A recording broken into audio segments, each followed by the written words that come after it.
Band News FM, Frequência Baiana. Um dos primeiros palcos de artistas como Caetano Veloso, Maria Bethânia, Gilberto Gil, Gal Costa e Tom Zé, o Teatro Vila Velha celebra amanhã, quem diria, 50 anos. Pois é, as 5 décadas vão ser celebradas com algo que já é característico do espaço. Muita programação artística, estreia e novos projetos surgindo. E o Frequência Baiana de hoje recebe no estúdio o diretor teatral Márcio Meirelles, que assina pela direção de Jango a peça que marca a celebração do aniversário do Vila Velha. Boa noite, Márcio, seja bem-vindo. Boa noite. E recebe também a diretora-geral do Vila Velha, Ângela Andrade. Sônia Robato. Uma das fundadoras do teatro. Uma das fundadoras do teatro, perdão. Sônia Robato, uma das fundadoras do Teatro Vila Velha. Seja bem-vinda, boa noite, desculpa. Muito obrigado, imagina. 50 anos é uma data bastante especial. Meio século. Exatamente. E antes da gente começar o bate-papo aqui sobre os 50 anos, a gente vai falar, vai ouvir aqui um comentário, né? Depoimento especialismo de alguém que faz parte dessa história, que é ninguém mais, ninguém menos que o nosso querido Gilberto Gil, que daqui a pouquinho vai falar, a gente daqui a pouquinho fala, agora sim, tá no ponto. Nosso operador é eficiente demais, rapaz. Vamos lá, vamos ouvir o que o Gilberto Gil tem a falar em homenagem aí aos 50 anos do Vila Velha. Um espaço cultural como aquele, tanto do ponto de vista da arte, ou seja, do conteúdo ao qual ele se dedicava, que eram as artes cênicas, música, teatro, dança, coisas desse tipo, tanto quanto pelo próprio território, espaço físico, não é aquele lugar com aquela construção, com aquela disposição de elementos dedicados à cultura no centro da cidade de Salvador e com o equipamento humano todo, né? Os grandes realizadores do teatro Vila Velha, um papel fundamental nesses 50 anos e com relação a nós, a nossa geração, então não haveria nós, por exemplo, se não tivesse o Vila Velha. Tá aí o comentário do Gilberto Gil. Se não fosse o Vila Velha, muita gente boa não estaria aí, não é isso? Isso é verdade. Queria saber qual é a avaliação que vocês fazem desses 50 anos, Márcio e Sônia. Sônia e Márcio. Olha, para mim é muito emocionante, né? Porque eu vi nascer esse teatro. Esse teatro começou, na verdade, em 1959, quando nós deixamos o Teatro dos Novos, deixou a Universidade de Teatro, né, a Federal, e saiu para o mundo para fazer teatro, montar teatro. E então, em 64, depois de 5 anos, assim, de tudo que você pode imaginar de histórias, em cima de caminhões, andando pelos bairros, pelas cidades do interior, conseguimos inaugurar o Vila. E mais tarde surgiu ao nosso lado Márcio Meirelles, que reestruturou de novo o Vila, que nasceu de novo. E assim são as gerações que vêm e dão tudo o que tem pelo Vila.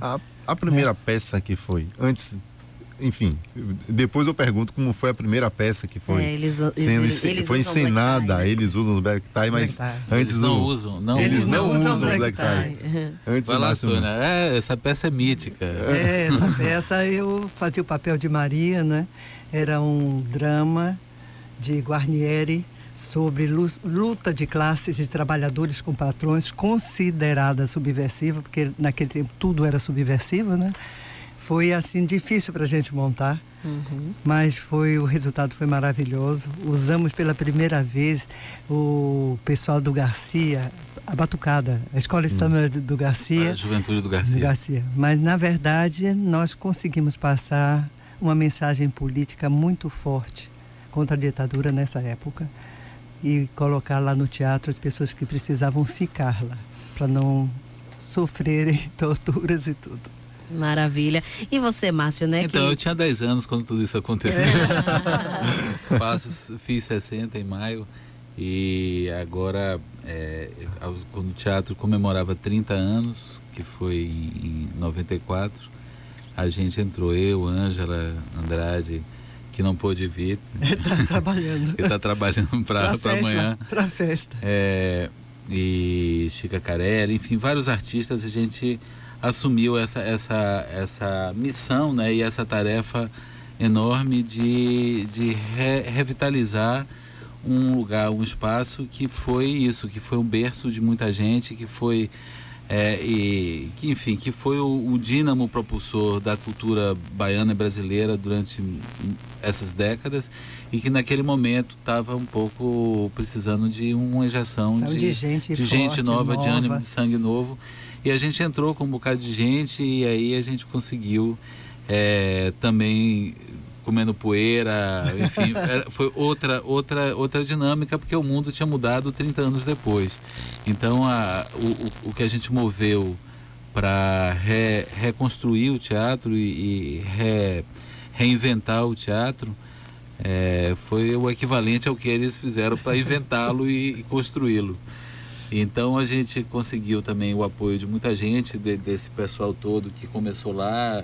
Caetano, Betânia, Gil, todos eles foram lá e, enfim. Fizeram shows gratuitos. Fizeram shows para o teatro. Não pra gente.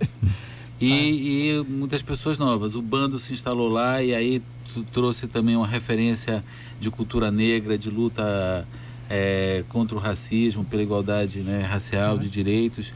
Trouxe essa referência, além da referência que o teatro já tinha, adquiriu mais essa. Eu, por meu lado, tinha uma trajetória política, porque comecei a fazer teatro na universidade também, mas não oficialmente na escola de teatro, na escola de arquitetura, como luta mesmo política em 72. E o Teatro Vila Velha começou também com a luta política, deles brigando com o professor, com o diretor da escola de teatro, e depois escola, né? Montando Eles Não Usam Black Tie com a Escola de Samba Juventude do Garcia. O Teatro Vila Velha inaugurou também com escola de samba, com mestre Pastinha, com coral de São Bento, quer dizer, com a diversidade, e com o show Nós, por exemplo. Nós, por exemplo. Dos que Gil faz até um trocadilho, né? Dos futuros tropicalistas.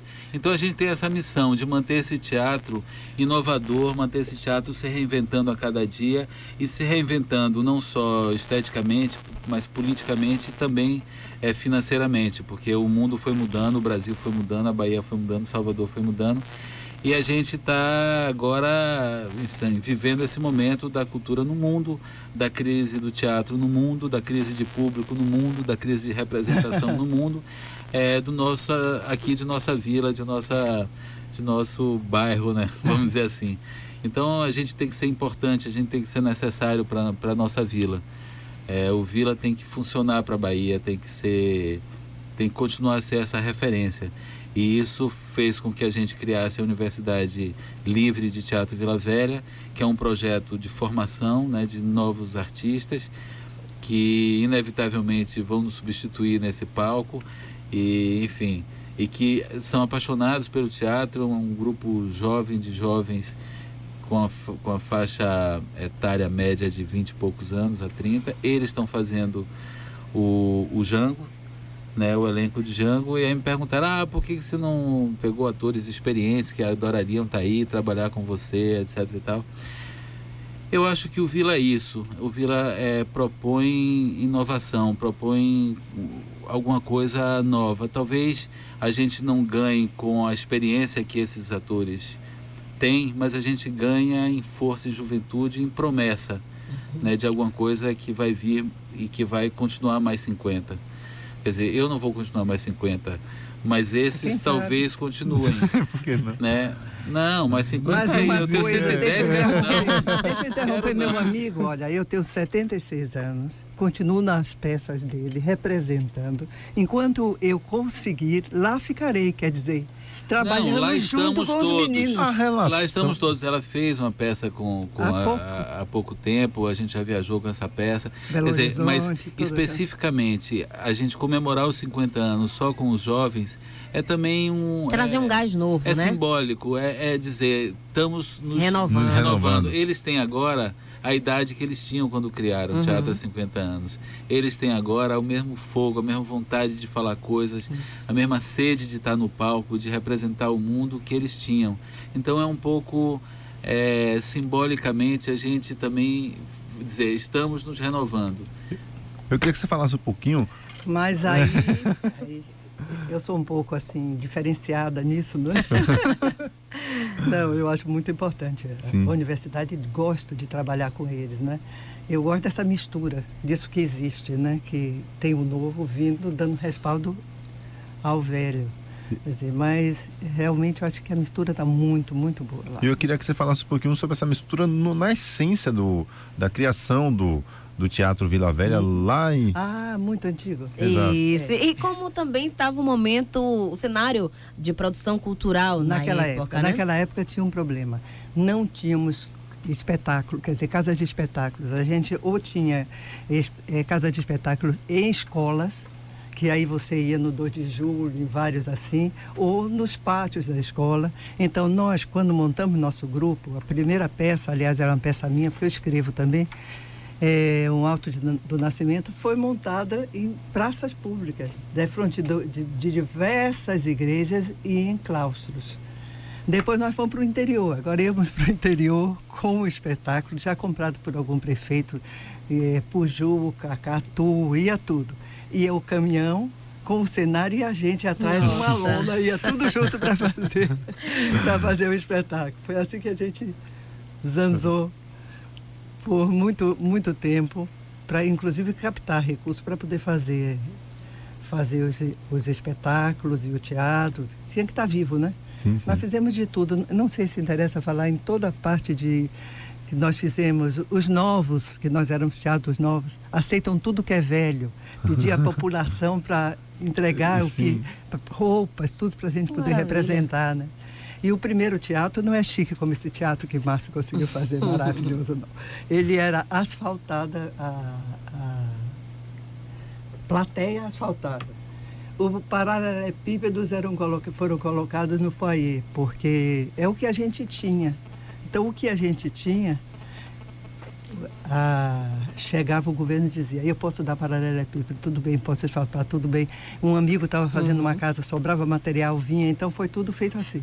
Agora o nosso está lindo, mas também ele está precisando de ajuda. E vamos ver o que nós vamos conseguir fazer. Que ajuda é essa? Então, Ajuda o financeira. importante é isso. A gente, quando a gente foi para o teatro, né, em 94, 30 anos já de teatro existente, a nossa missão era essa, era revitalizar essa essência. Então, esse teatro que a gente tem, dinâmico, que a gente pode alterar o palco, a plateia, etc e tal, era o que eles gostariam de fazer naquela época, mas não tinha tecnologia suficiente, não tinha grana também. E não tinha tecnologia mesmo, essa tecnologia foi desenvolvida, mas estava lá o embrião desse teatro possível. E a gente, porque era possível, fez. E porque a gente não sabia que era impossível, a gente fez. E agora a gente vive um dilema grande com grana, com tributos, etc e tal. O apelo público que a gente faz é que o prefeito nos receba, porque a gente vem discutindo com a prefeitura a isenção do IPTU, que nós não temos que pagar IPTU, porque o terreno não é nosso. Ou seja, a gente tem uma construção sobre um terreno que é do Estado, então a gente não precisa pagar IPTU. Isso já foi reconhecido por Embaçaí, isso foi reconhecido por outros prefeitos, e judicialmente a gente já ganhou a causa e a prefeitura continua cobrando o IPTU da gente. E a gente tem tentado falar com o prefeito e não consegue. Ele não atende a gente, porque ele deve estar muito ocupado com muitas coisas, entendo a Copa, tudo isso. Mas agora, nos 50 anos, a gente espera ele amanhã lá, para ele ver o que a gente fez e que teatro é esse, onde ele nunca entrou, e que ele é bem-vindo, como qualquer prefeito seria, e a gente precisa disso. Além do que, a gente está aberto para receber amigos, para receber também doações, patrocínios, contribuições, porque, enfim, a gente tenta levar com leveza uma situação que é muito dura, que é muito difícil, porque a gente não sabe a cada dia quanto tempo a gente consegue manter aquilo funcionando. Né? A gente recebe do Estado 30%, 30-40% do que precisa por mês, né? Da Petrobras outros 25%, e o resto a gente tem que conseguir da bilheteria, a gente tem que conseguir de serviços, o que a gente acha que é bom, é justo. A gente não quer que o Estado mantenha o teatro, a gente não quer um teatro estatal, a gente quer um teatro independente, com o Estado, e o Estado em todos os níveis, né, municipal, estadual e federal, apoiando, porque a gente precisa de subsídios, na verdade, para o ingresso ser um valor possível de ser pago, né? Pelo menos o valor de cinema. Porque se a gente fosse cobrar o que precisa para manter o teatro, na bilheteria ninguém poderia ir ao teatro. Então isso é justo, é certo, é correto, que o Estado subsidia o ingresso no teatro, como subsidia a agricultura, transporte urbano e tudo mais. Mas a gente precisa de apoiadores, a gente precisa de patrocinadores para a gente ter uma garantia, uma segurança de que vai conseguir levar esse teatro por mais tempo. Pois é, esse e outros assuntos a gente está conversando aqui com a atriz Sônia Robato, uma das fundadoras do Teatro Vila Velha, e também o diretor teatral Márcio Meirelles. A gente está conversando hoje sobre os 50 anos do Teatro Vila Velha, que serão comemorados amanhã. Meio século. Século. Inclusive a gente na volta quer saber como está essa programação para amanhã, né? Para essa comemoração dos 50 anos do Vila. E mais depoimentos. Band News FM, Frequência Baiana.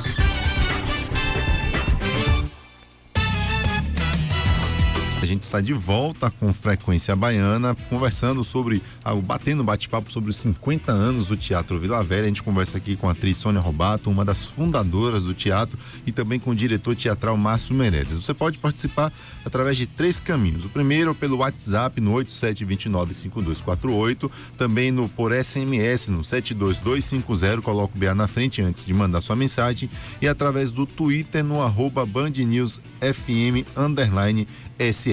Pois é, e antes da gente voltar com esse bate-papo interessantíssimo, que assunto aqui é o que não falta, vamos ouvir agora o que o cantor Tom Zé tem a dizer sobre o Teatro Vila Velha. Eu tive 3 grandes faculdades na minha vida. A loja do balcão do meu pai, onde eu aprendi a falar a língua de Guimarães Rosa, que lá na roça o povo fala igualzinho. Segundo, a escola de música, dirigida por Kohreuter e Widmer, que foi uma coisa maravilhosa. E a terceira faculdade foi essa semana de inauguração do Teatro Vila Velha. Primeiro, Strindberg, o Pelicano. Depois, a última foi Guarnieri, Eles Não Usam Black Tie. E antes teve Sartre, Entre Quatro Paredes, O Inferno São os Outros. Cada peça dessa, a experiência de ver, de estar diante de uma peça de teatro clássica e bem dirigida e com atores bons, era uma coisa que eu nunca tinha tido oportunidade. E calou no meu coração de tal maneira que eu, no intervalo de uma peça para a apresentação da seguinte, passava os dias cozinhando a peça, procurando em bibliotecas, passando à vista e tal.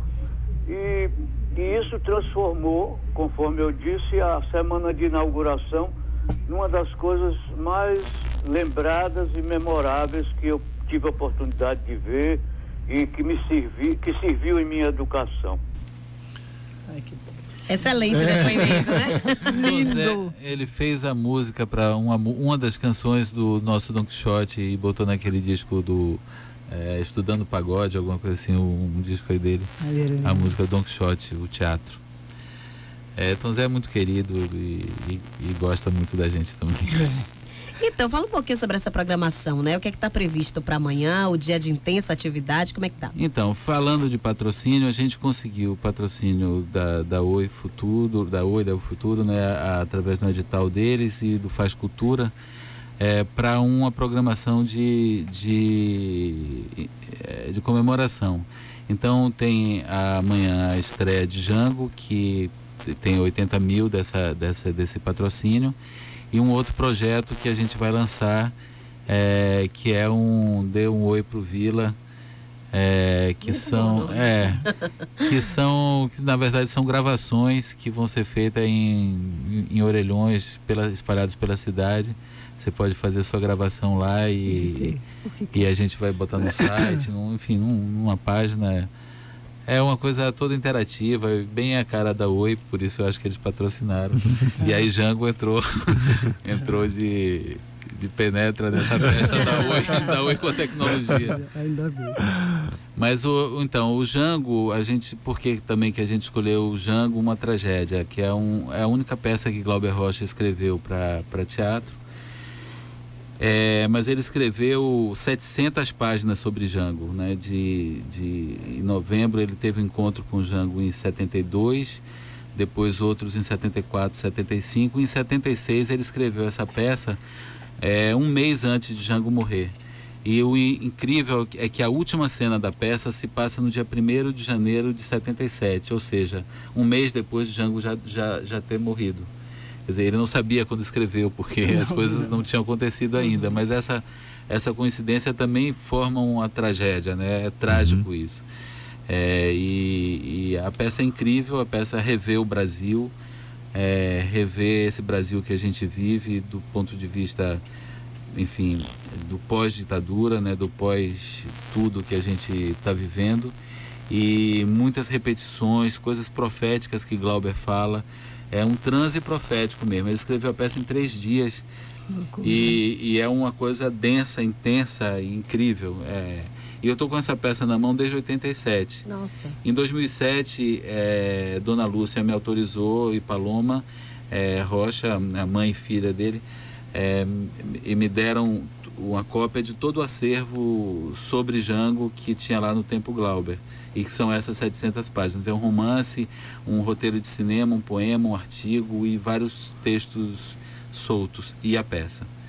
E aí, em 2007, eu pedi para montar, Dona Lúcia abençoou o projeto e tal, mas essas coisas vão e tem que acontecer na hora certa. Quando a gente estava procurando o que fazer para comemorar os 50 anos, vem essa luz, acende, Jango. Claro, Jango também faz 50 anos do golpe, né? Repensar o golpe a partir de um teatro que foi inaugurado 4 meses exatos depois do golpe, e que durante todo esse tempo tem sido um espaço de liberdade, um espaço de defesa de direitos humanos. Lá foi a luta pela anistia, lá Glauber foi anistiado pelo Estado brasileiro, Marighella também foi anistiado lá no palco do Vila Velha. Casou perfeitamente. Então tem tudo a ver. Eu falei, tem que ser Jango. E aí propus isso para Sônia, para todos os atores, e eles também entenderam que era bom fazer com a Universidade Livre, seguir um projeto também, né, com essa força de juventude que eles têm. Para a gente concluir nosso bate-papo, Sônia, eu queria perguntar a você, quando você e os outros colegas fundaram o Vila Velha, vocês tinham todo o desejo, os sonhos de vocês. O que é que movimenta hoje o Vila Velha hoje para você? Para mim? Olha, eu tenho 2 sentimentos. Um, como atriz, que em cima do palco é onde eu me sinto melhor, que eu me sinto bem, eu quero falar com o povo. Eu escrevo também, né, para teatro. E depois eu tenho paixão pelo Vila, né? Nossa.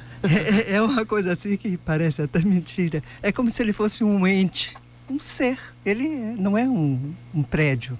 Porque ali acontece tanta coisa maravilhosa, sabe? Então, para mim, existir o Vila é básico. Uma relação de amor, né? Básico. É uma relação profunda de amor com ele, com o que se faz, com as ideias, com a liberdade, tudo. Pois entende? Então, realmente, está viva, está no Vila. E é com essa declaração linda que a gente encerra o Frequência Baiana de hoje, agradecendo a presença aqui da atriz Sônia Robato, uma das fundadoras do Teatro Vila Velha, e também o diretor teatral Márcio Meirelles. Obrigado a vocês dois por terem vindo aqui ao Frequência Baiana. Algum site com a programação, alguma coisa que possam pegar mais detalhes? www.teatrovilavelha.com.br, tem tudo lá. E virão outros eventos. É um ano de programação. Viu? Então, pronto, pode está esperar, todo lá no site. Avisaremos a vocês. O Frequência Baiana fica por aqui. A gente agradece a você a participação e até amanhã. Maravilha. Um beijo a todos. Até amanhã. Obrigada. Tchau, tchau.